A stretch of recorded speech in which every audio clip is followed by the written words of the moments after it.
Okay, so welcome everyone. This is the second last week of lectures, week 12. And today's topic is all about the urban environment. So we'll talk a lot about the built environment and some issues around that. Now, how today's lecture kind of relates to what we were talking about in previous lectures, as well as your assignments that are due tomorrow. So remember that when we talked about therapeutic landscapes in week 8, we defined it as something that really draws from 4 or perhaps even 5 different environments, depending on how you define them. So we talked about therapeutic landscapes in the context of the natural environment. Certainly, we spent a lot of time talking about that, as well as how it can relate to symbolic or cultural environments and then social environments. Now, we briefly touched on the built environment then, but I wanted to really provide an opportunity to discuss the built environment in more detail because it is a pretty important aspect of health and place, certainly. And usually when we talk about the built environment, we really mean those kind of human-made neighborhood or community design features. We're talking about things like physical structures and usually focusing discussions on the impacts on physical health. So certainly things like walkability and physical activity, obesity, things like that. So we didn't talk about it as much back then when we were talking about it in the context of your assignments because, well, many of us probably haven't spent that much time in built environments. Many of us have been kind of cooped up in our little nooks during the course of the pandemic. So maybe it wasn't the most relevant type of environment for you guys to discuss. And certainly there wasn't an expectation that you had to talk about the built environment in your assignments that are due tomorrow because we didn't cover it in a lot of detail. But maybe for those of you that knew a little bit more about it, maybe you did choose to discuss it and that's fine. But I did want to kind of highlight that we haven't officially really dove into the built environment. So it's fine if you didn't really spend a lot of time discussing it in your assignments. In either case, today we're focusing on the urban built environment, and then tomorrow's lecture will cover a little bit more about rural and more remote kind of built environments. So here we go. Now, I want to start off today's lecture by asking you guys, how are urban neighborhoods built differently compared to suburban ones? And who actually builds these different types of neighborhoods?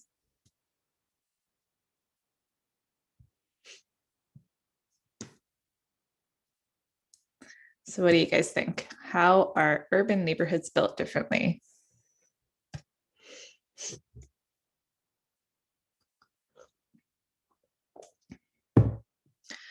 So Nicole says urban neighborhoods have a higher density. Yeah.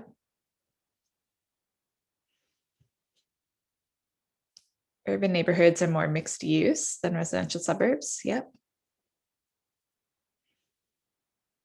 So mixed use, for those of you that are maybe unaware, that really talks about different types of land uses. So commercial versus residential versus industrial, for example.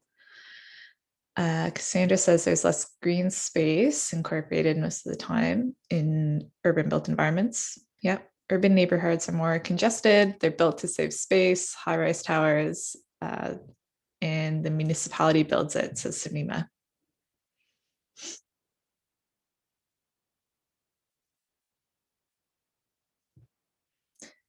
And Reed says that there's sprawl in the suburbs. So yeah, we don't necessarily see that in urban environments. That's more typical of suburban.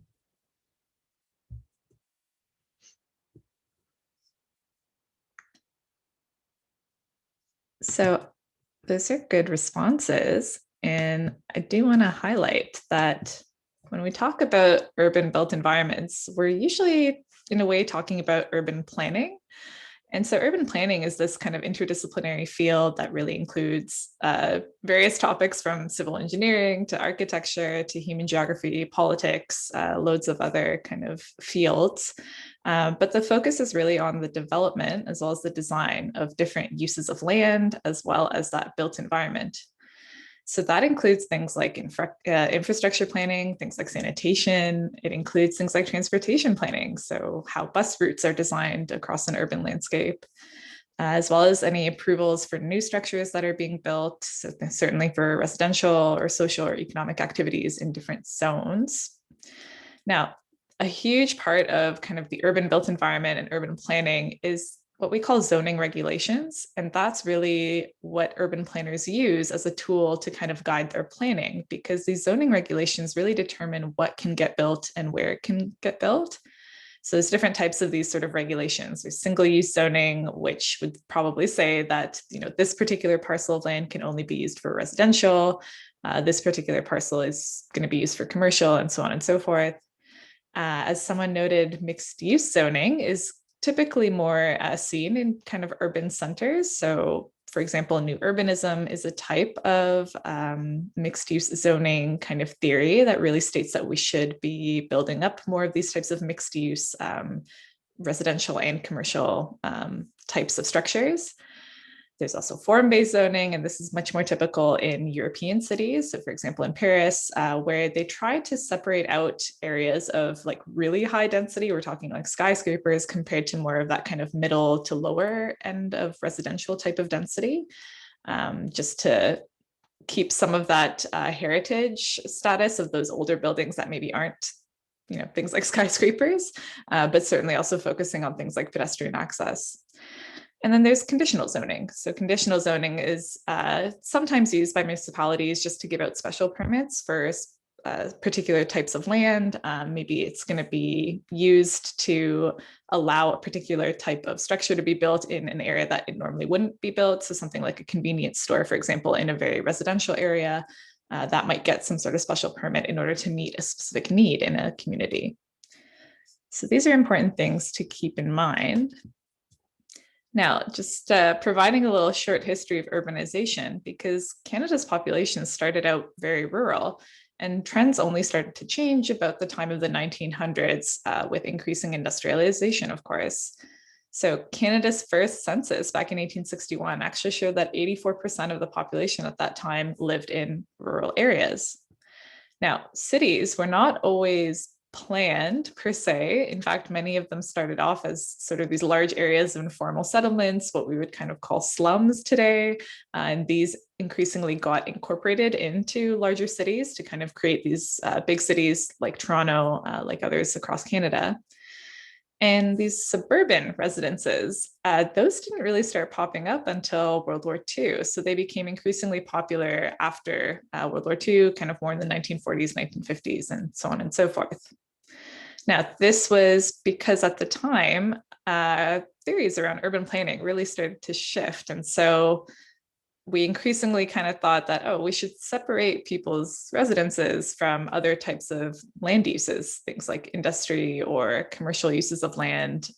It became very popular at that time to really divide. And, you know, with the availability of cars to most families, there was really no reason to kind of question this decision to really separate out parcels of land for those who were using it for residential purposes compared to other purposes. Now, the number of population centers in Canada has been rising. So the proportion of the population that's in urban environments in Canada has been increasing, whereas the level of population in more rural settlements has kind of stayed stagnant for the last couple of decades. So just worth noting.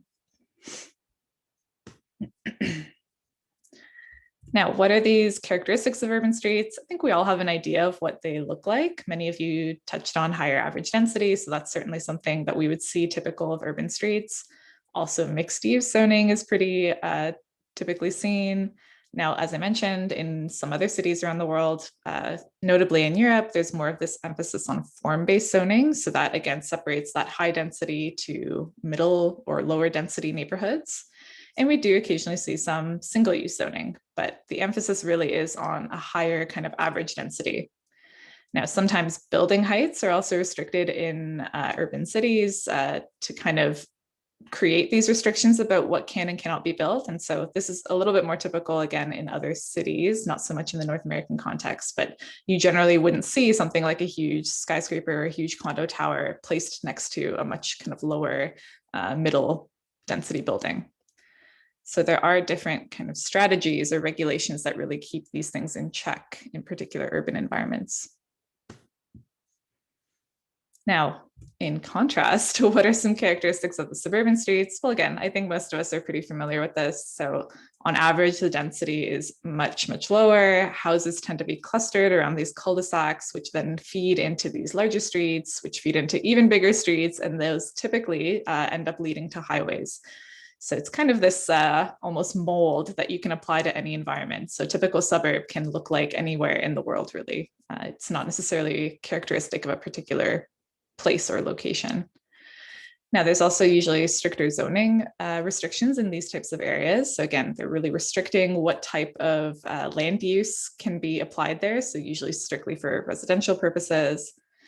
And often what you would notice is that the street patterns are much more convenient for something like a private vehicle compared to for pedestrian or bicycle access. So there's different priorities in terms of modes of transport even. Now, I do want to talk about active community design because there are certain built features in urban environments as well as some suburban neighborhoods that do actually allow for physical activity. So this picture here is in Toronto, and it's located along the waterfront, and it's what we call a complete street. So complete street is sort of this new idea in urban design to really ensure that streets are safer for everybody. So it tends to include things like areas for people to walk, as well as bicycle, as well as using public transit, and then of course incorporating some lanes for private vehicle use. But just trying to kind of encourage different modes of transport and creating a safe space for all of those different types of vehicles or transportation options. Often what you will also see in these types of areas that really push for active community design are things like shared community spaces, better connections to other destinations, so things like trails that are really connecting different parks together, for example, in an urban environment. So these initiatives are not necessarily common in all cities, but I think there is sort of this growing push to really adopt more of these types of active community designs, especially as we kind of realize the importance of maintaining good physical activity levels in any sort of environment, both urban as well as suburban or rural. Now, this leads us to this question of walkability. So the built environment really does impact decisions around people's walking behaviors, which of course has impacts on physical activity and health. Now, I want to ask you guys, is all walking the same? When you guys decide to walk somewhere, what kind of decision-making goes into that? Why would you choose to walk somewhere versus not walk somewhere, for example? Are there different goals or kind of purposes of walking?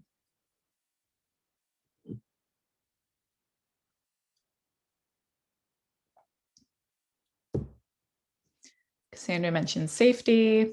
Savannah says, not inclined to walk on super busy streets.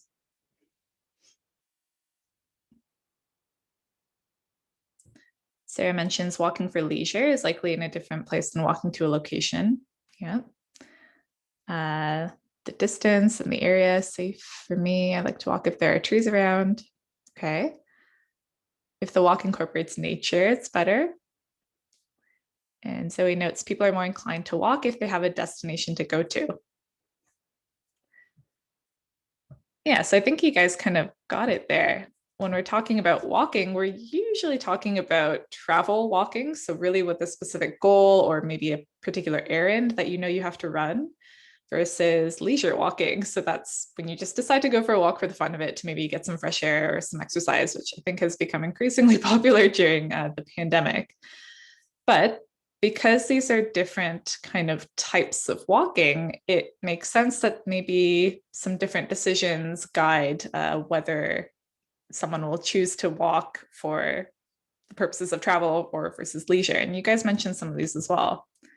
So things like neighborhood density certainly impact it. Someone mentioned busier streets. And yeah, that certainly impacts whether or not someone will choose to, for example, take a leisurely walk. If you want to take a leisurely walk, you generally want to benefit from the aesthetics around you, any sort of sights and sounds. Maybe you want to kind of adopt a slower pace versus if you're walking in a really dense, busy street. That might be a little bit more convenient if you are travel walking to really get somewhere quickly and maybe run your errands all along a busy street with many different storefronts, for example. So density certainly influences what type of walking you might do and whether or not you choose to take up walking in the first place in order to fulfill a particular goal or purpose that you're trying to achieve.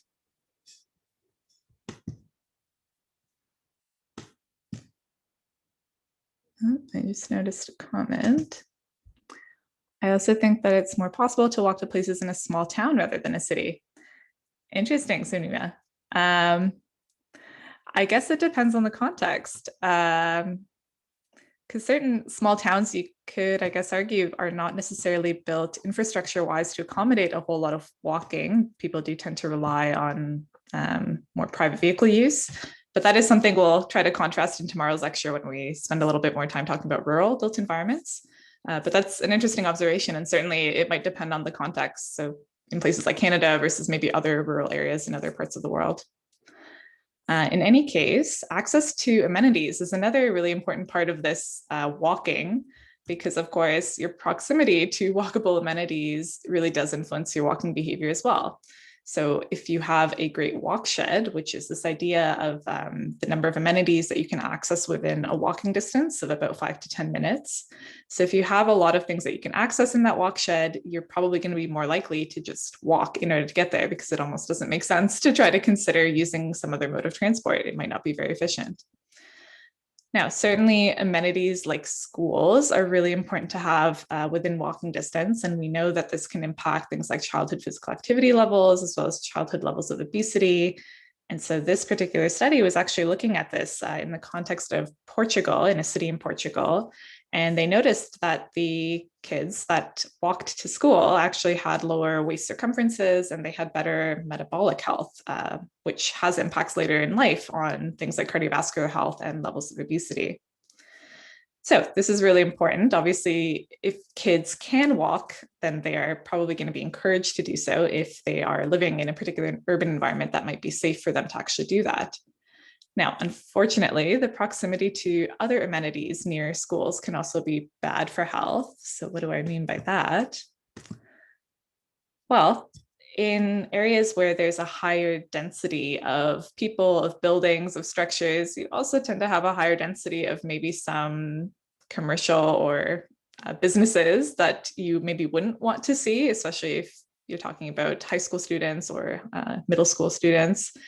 And so what we do also see is that the tobacco outlet density does tend to be higher in areas of higher density. So particularly in places like rural, suburban areas, smoking rates do tend to be a little bit higher just because of that proximity to things like tobacco outlets. So it's interesting to note that density doesn't always mean good for health. It can sometimes also be bad for health. Now, we've talked about some great kind of positives of urban design and urban development on health, but what are some potential negative impacts? Can you guys think of any?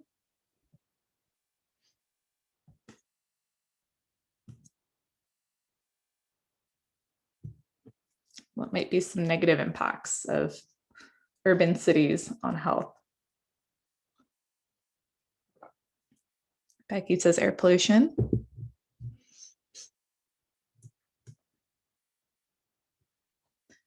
Reed says limited access to green spaces. Any others?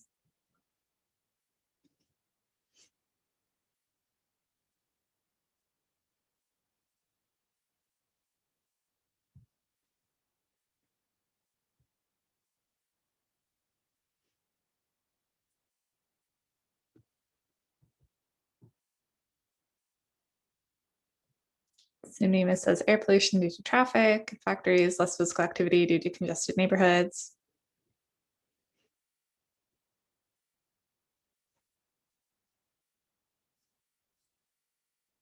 Yeah, so let's take a look at some of these in a little bit more detail. So for those of you that mentioned air pollution, yeah, you're absolutely right. Air pollution does tend to be higher in urban areas. This makes sense given that there's usually just more density of cars, more density of, as someone mentioned, industries or factories. And so we do see that play out. This was a study that was done in a city in China. And so they were comparing the levels of air pollution of different types of air pollutants. And they did find that they were all consistently higher in more urban environments compared to suburban. So this also does result in some asthma hospitalizations that tend to be a little bit higher in urban environments. Simnima says more screen time for kids. Okay, interesting. Simnima, do you want to maybe expand on why you would think that, or why you would suggest that there would be more screen time for kids in urban environments?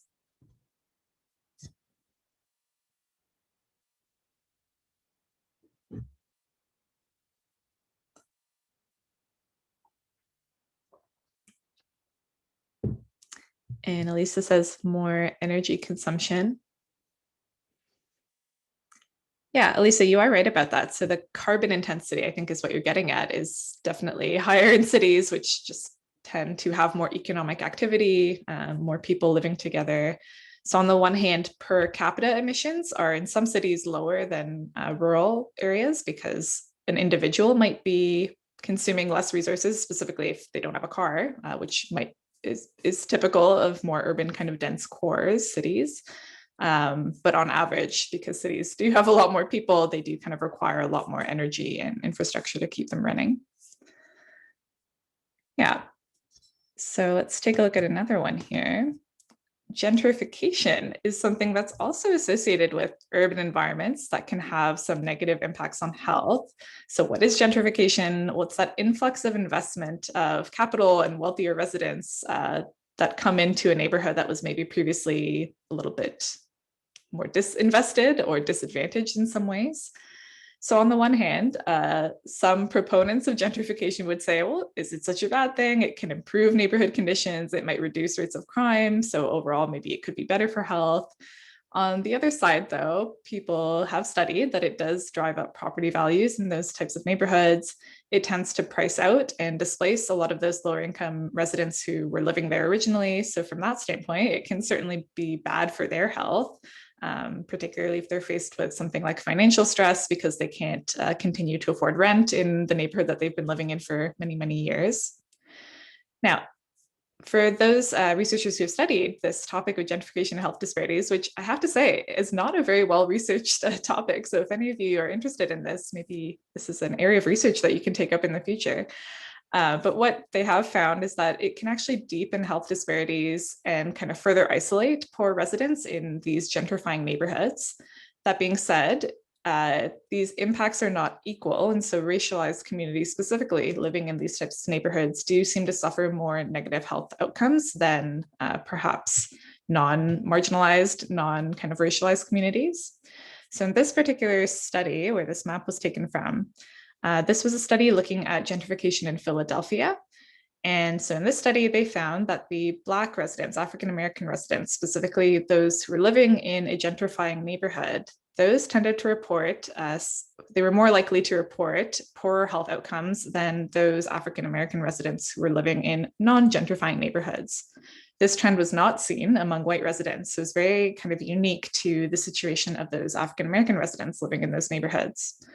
Now, again, what was going on here? Well, the researchers think that it had something to do with a lot of these types of stresses of living in a neighborhood that you're maybe increasingly worried about being priced out of. You're losing a lot of social connections as maybe some of your neighbors are deciding to move out and live elsewhere with maybe some cheaper rent. And so you do kind of see this decline of health status in some segments of the population in these types of neighborhoods. Now, someone also mentioned urban sprawl. And so, of course, we have to talk about urban sprawl in a lecture about the built environment in urban built environments. So urban sprawl does reduce green space and the availability of that non-residential land, for example, farmland. And so cities are kind of notorious for doing this outward expansion. And certainly the GTA is no stranger to this phenomenon. Now, this is certainly a concern for health because it does have impacts on things like climate resilience of regions. And so specifically, we know that as more intense weather events will happen with climate change, this might require more kind of non-developed green space to really soak up things like rainwater in intense rain events.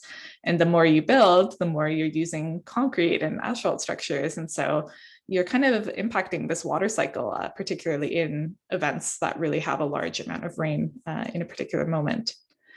Now, this also does have impacts on extreme heat events because, as we know, built up human-made structures do have different thermal capacities compared to something like a park. And so the more that you get rid of this green space, the more you tend to exacerbate heat. And this could also impact rates of Lyme disease, as we talked about in earlier lectures. The more that you kind of grow out these suburban communities in areas where there is some of that interaction with nature, interaction with species that maybe do have the risk of these types of diseases like Lyme disease, then of course you might see increased rates of that. And what we do know is that urban sprawl also does tend to worsen congestion and traffic for those commuters who are still commuting in and out of cities. So urban sprawl is only as good as the public kind of transit infrastructure that you're willing to build alongside it to really try to combat some of the issues in the first place around urban development and urban density. Now, what do social interactions look like in urban versus suburban places? Anyone want to comment? Oh, thanks, Sunima. I just saw your comment there.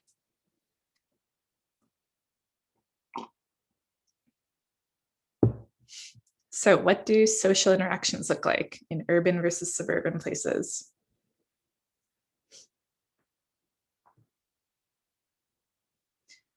So Sarah mentions there's more intimate social interactions in suburban places, more frequent in urban places. Okay, that's an interesting observation, yeah.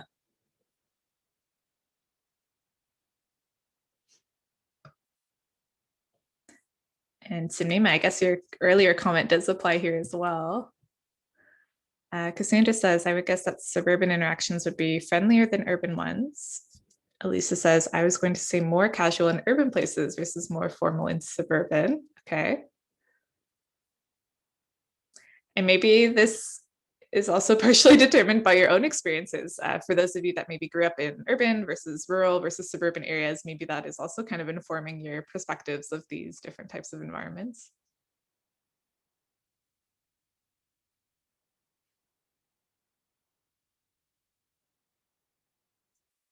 Simnima says suburban meetings are more affordable. Yeah, I mean, I guess you're spending less money on activities, I suppose, for social interactions in non-urban kind of cores. Things like restaurants, yeah.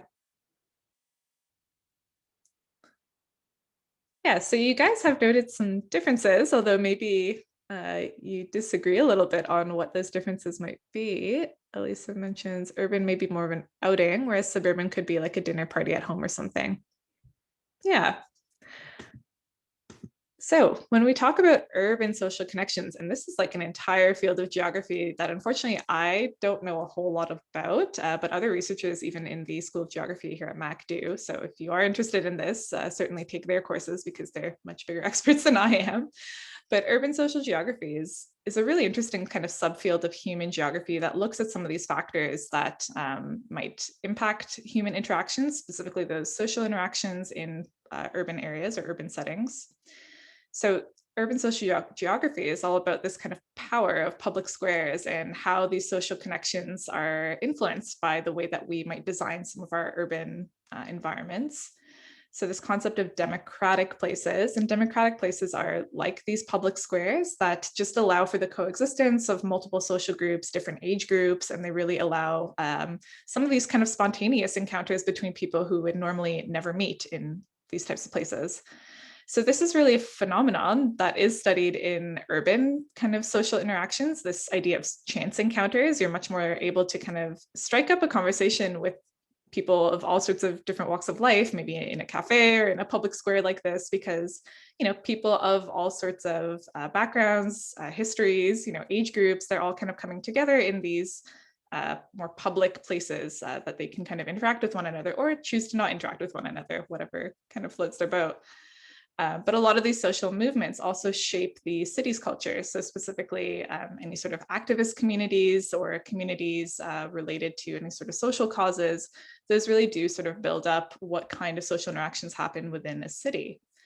Now, my own parents met by pure chance on a subway in another city in Europe. So, there is this kind of idea that if you're living in an urban environment, you're just able to establish these sort of random connections with complete strangers much more often than you would in other places like a more rural or suburban environment. Now, an interesting other kind of aspect of this is this idea of urban tribes or urban enclaves. And so this just allows for interactions between diverse groups of peoples, different histories, different backgrounds, and sometimes that tends to form these sorts of communities based on kind of linguistic traditions or cultural traditions. And this, again, is more of a kind of characteristic of urban environments where you're just able to get a lot more of that kind of multicultural society, different interactions between different groups.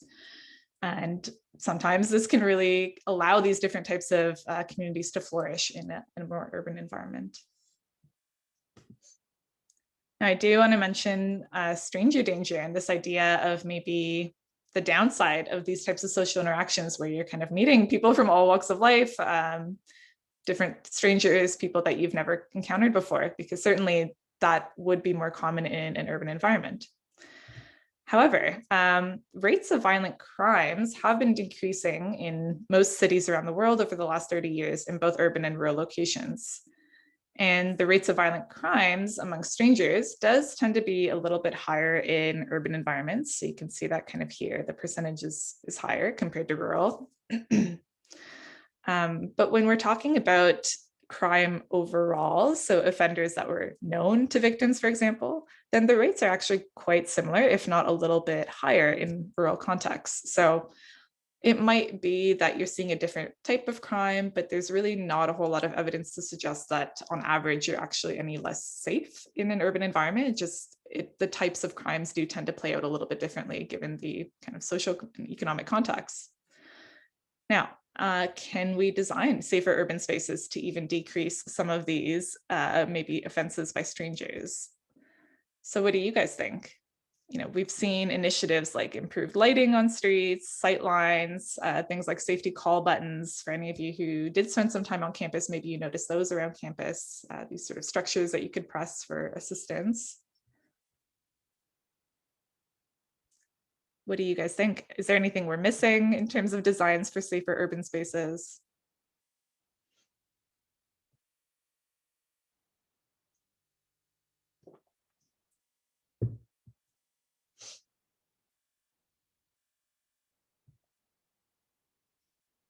Or what would you need in order to feel safer in an urban environment? Simnima says more police around. And even that's a little bit contentious these days, right? So, there has been kind of a call to question police and their role in providing public safety. Certainly, police might make some people feel more safe. They might make others feel less safe. So it does kind of depend. Sarah says cameras and greater visibility. Anyone else? Cassandra says less dark alleys, maybe adding some lighting.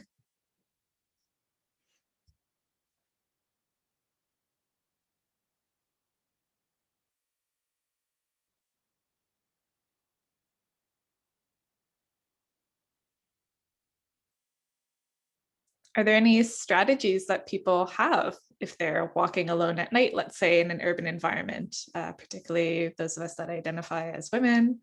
Maybe you've learned to kind of cope with this potential threat anytime you're walking and it's late at night, whether you're kind of walking home from a library late at night on campus or things like that.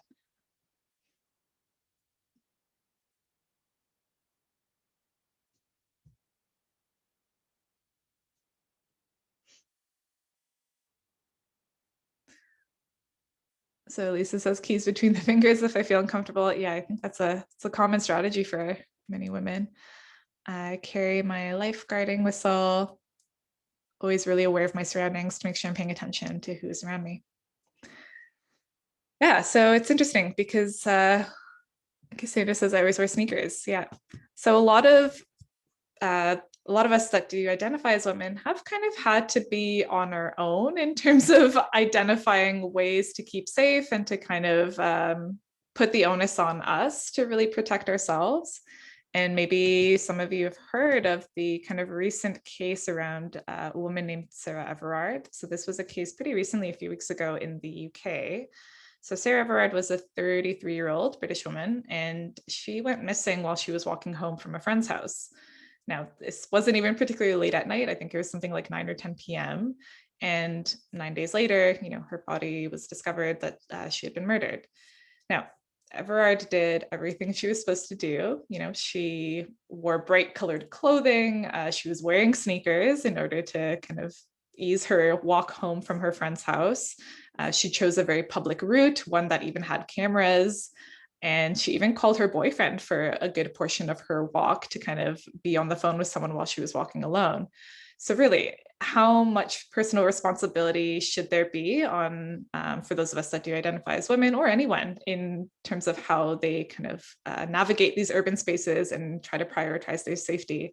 This is going to be, I think, an increasingly big question in terms of how we might incorporate more safer aspects of design to these urban spaces.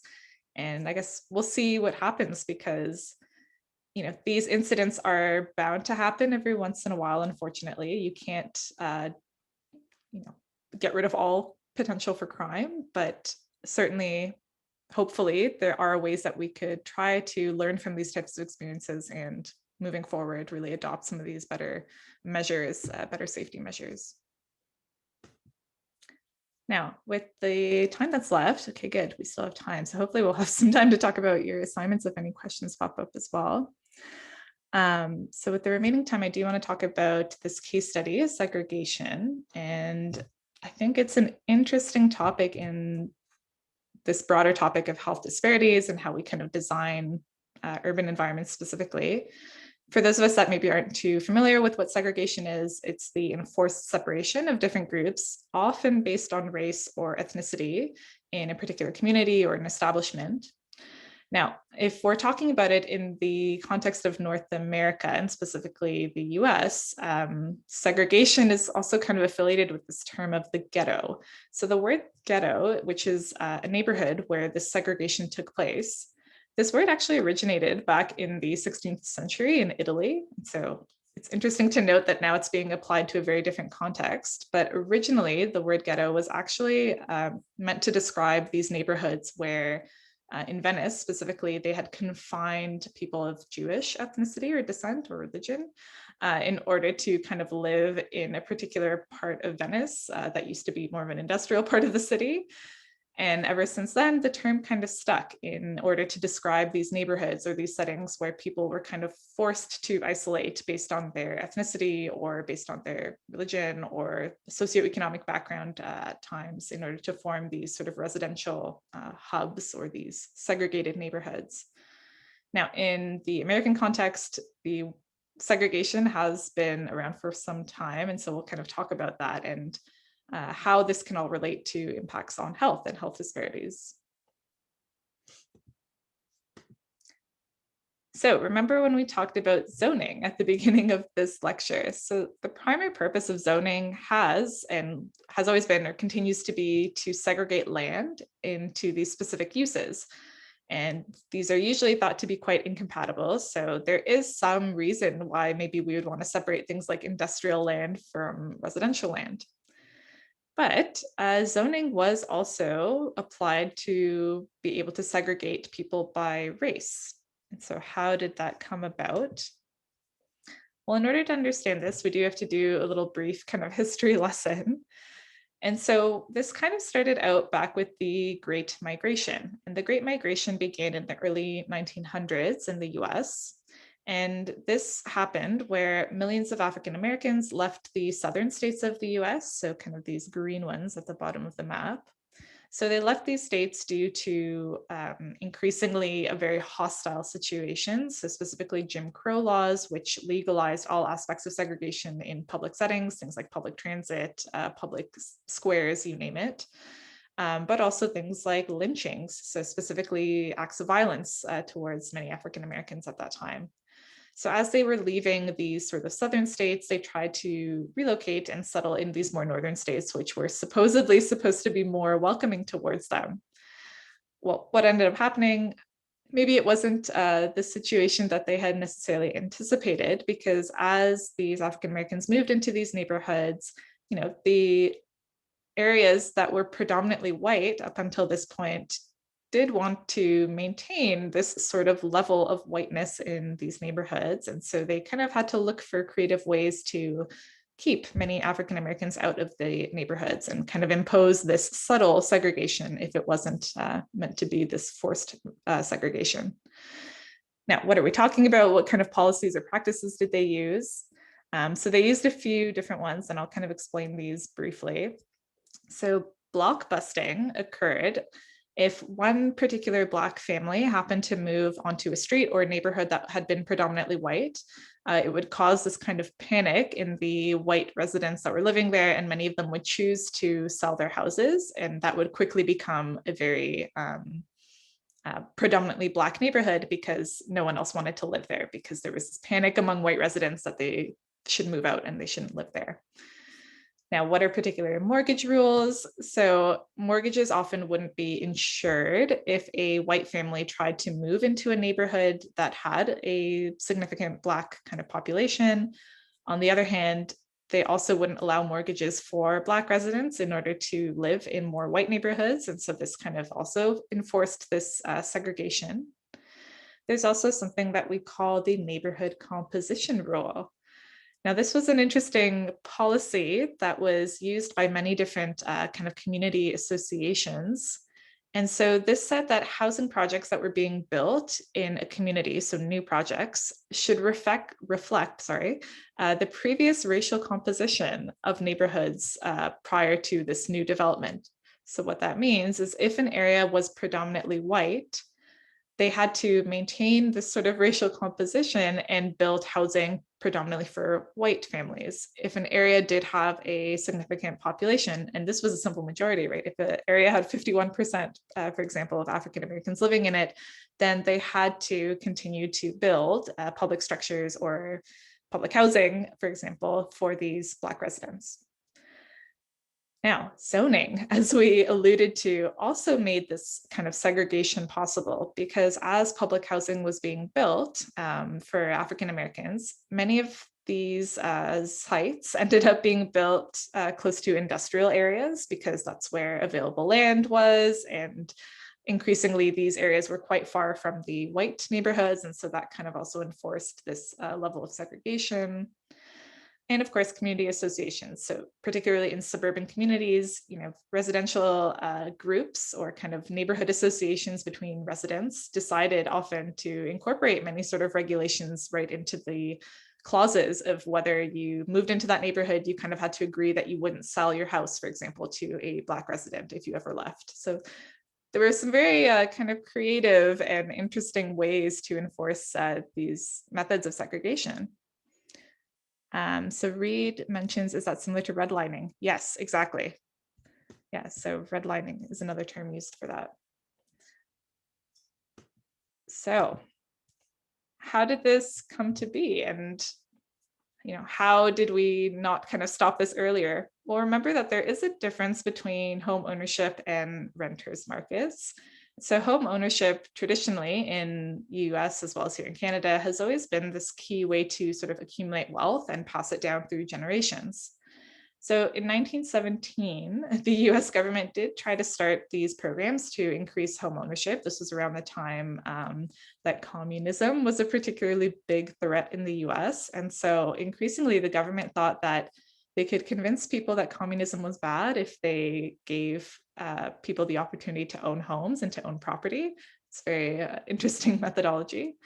But of course, then the Depression hit, and so home ownership rates didn't really take off until after the Depression, so specifically around the time of World War II and after that. That being said, owning a house was still pretty cost prohibitive, and so this meant that people did have to take on things like mortgages and loans. Now, there were these rules around many of these loans and mortgages, so they didn't just hand them out to anybody who wanted to own a house. In fact, the loans were much better for those white residents who wanted to use them towards housing in particular white kind of neighborhoods or subdivisions. And so again, this kind of perpetuated many of these white majority suburban communities. So while this made house buying much easier for white residents, of course, this left very few avenues to home ownership among African Americans in the US. This resulted in more of them having to rely on renting areas, specifically public housing and things like that. And of course, those that did want to buy a house did have to save up a substantially larger down payment in order to even qualify for these types of mortgages in predominantly African American communities.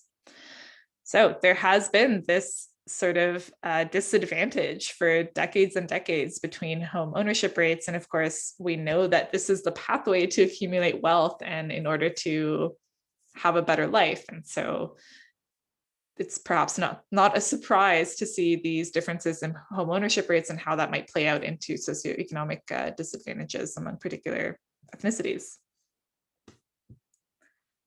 Now, what does this all mean for health? How is this all related to health? Well, the more that you build these sort of inner city communities, the more that you have segregated these communities, the more you end up really exacerbating certain socioeconomic situations that we know are closely linked to health and health outcomes. So many of these sort of public housing areas that were reserved almost exclusively for African American residents resulted in things like multi-generational living, because again, there was a housing shortage in many of these communities. They sort of had to allow multiple families to move into a particular residential community. Many of these resulted in crowded living conditions. There was also deteriorating public housing stock because, of course, you require tax bases to often renovate these things and to invest in many of these communities. Now, unsurprisingly, this also resulted in significant exposure to things like mold and to pests. And this was largely due to things like inadequate ventilation, but also just particular environmental factors associated with many of these communities, such as being close to industrial areas or commercial areas. Not surprisingly, again, asthma rates do tend to be quite a bit higher, along with other morbidities among inner city children. And so again, that does sort of play out based on what we know. When you compare things like childhood health and child health outcomes between urban areas, suburban and rural counterparts. And many times that can be kind of drawn across the lines of socioeconomic status, as well as ethnic or rate of marginalization in many of these communities. Now, I do want to bring up another sort of aspect of this segregation, and that is the segregation of environmental pollution. So remember how we talked about this zoning and enforcing sort of these communities to live alongside many of these industrial zones. Well, this is a notorious sort of phenomenon that happened in Louisiana. So between, sorry that this map is a little unclear, but this is the city of Baton Rouge, and then we've got New Orleans down here. And so between these two cities, you've got something that's now called Cancer Alley. And this is because a huge number of smokestacks related to specifically petroleum processing plants. So these are the little green circles that you see along this map. There's a huge number of them located in this particular area. In fact, the EPA, so the Environmental Regulation Agency in the States, confirmed that this particular area in the circle here had the most polluted air in the entire region, and the cancer risk there was 50 times higher than the national average. Now, is this just a coincidence? Why is this particular circle so polluted? Well, the proportion of residents is also predominantly African American or Black. Again, is this a coincidence? Probably not, because even before the industries came to this area, these sites along the river used to be old sugar plantations. And so once slavery ended, the free slaves actually settled in these areas that had traditionally been regions where they lived as slaves. And so what became predominantly poor and African-American communities were later rezoned into these industrial zones, and you ended up with these communities living literally right beside many of these heavy polluting industries. So the location of these industries, along with the people that traditionally lived in these areas, is probably not a coincidence. In fact, many would argue that it is an example of environmental racism. that is particularly problematic. Now, just to wrap up today's lecture, I do want to ask, does segregation exist here in Canada? What do you guys think?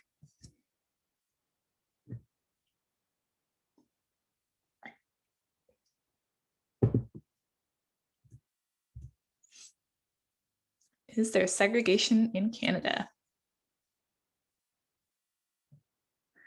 Cole says yes. Yep, so if you're saying yes. Well, let's take a look at what that means or why that would be.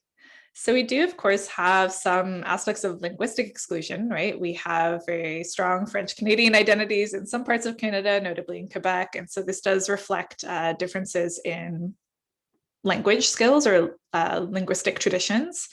We also do have aspects of socio-economic exclusion, and this is seen in big cities like Toronto, where, for example, poverty is really concentrated in certain inner city pockets or neighborhoods of the city compared to more of those sort of higher income, mid-town and I guess sort of mid-suburban settings in Toronto. We do also have, similar to the States, some aspects of ethnocultural or racial exclusion. For example, even here in Canada, we did have real estate clauses on some properties that made it impossible to sell properties to visible minorities. And this was as recent as 1960s. So just to kind of highlight, this was an example of paperwork that was found for a particular house when a new owner was trying to sell it back in 2014. And so what they noticed was that there was a clause in the house that they were not supposed to sell it to, how did they say it here? Any person of Chinese, Japanese, Asiatic race, Indian, or other African-American kind of Black ethnicity. And so, you know, this did happen here as recently as 1960s, although some would argue that it was never enforced to the same extent as it was in the States. But of course, it did exist, so it was here as well. And I do just want to quickly end on this slide because, as we know, there is also some significant aspects of segregation that went on in order to create the Indigenous reserve system here in Canada. So early reserves were used to convert a lot of these sort of what they saw as nomadic Indigenous peoples and really force them to become sedentary communities that could be assimilated better to the kind of European culture at the time. So reserves were often created to sort of isolate these communities, put them in more remote areas of provinces at the time. And they did create something called the Indigenous People and the Pass system. And so this just required that any Indigenous person who actually wanted to leave their reserve needed paperwork to say that they had permission to even leave. So there were these other kind of creative policies used to enforce some aspects of segregation, even from that perspective.